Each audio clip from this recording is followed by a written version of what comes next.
Здравейте! В днешното видео ще си разкажем за историята на Хирал. Така, Херобрайн е една от най-големите мистерии в Майнкрафт.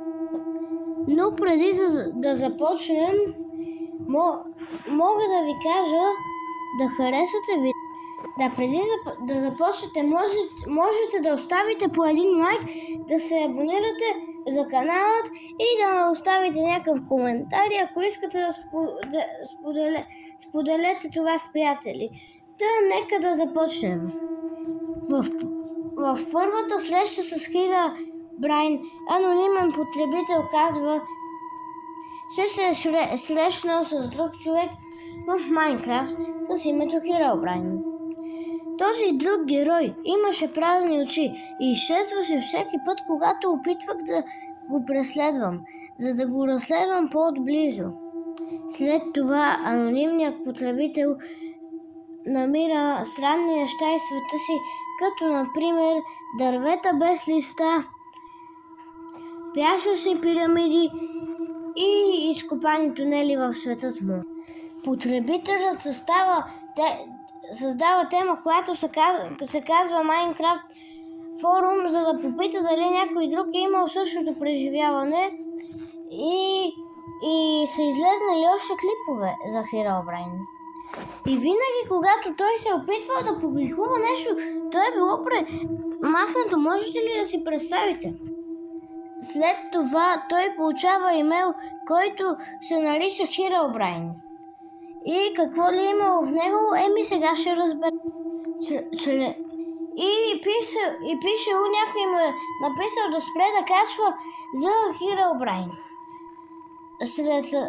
Чрез разследвания и друг форум на Майнкрафт, той е открил, че това е братят на Ноч.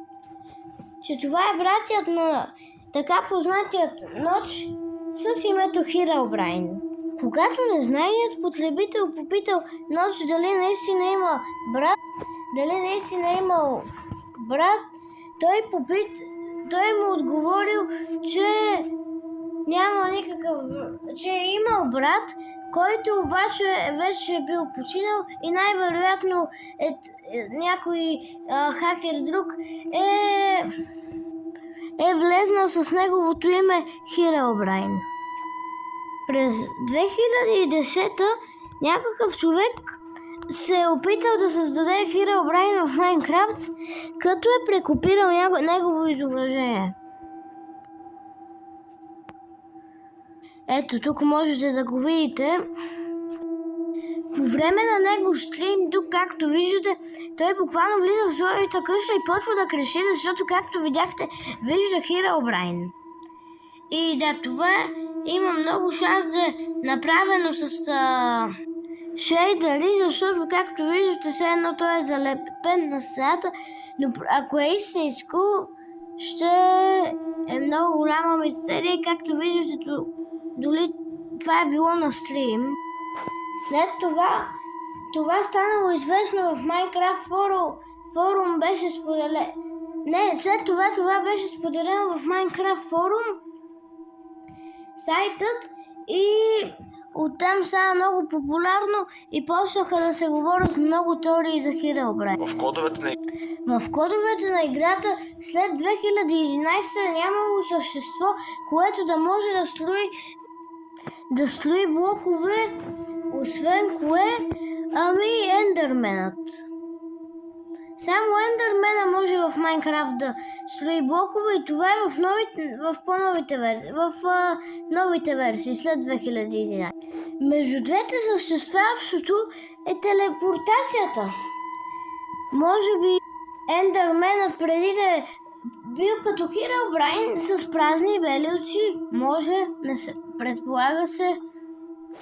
И не можем да разберем дали Херобрайн наистина истински, защото версията, в която Херобрайн е бил срещнат, е изтрита специално от създателят на Майнкрафт Ноч. Много хора са съобщавали за среща с Херобрайн, както виждате ето и на тази снимка, и отново в версии, които са изтрити от Ноч. Ето и тук Ето тук го показвах в миналото си видео и така има прекалено много случки с Herobrine.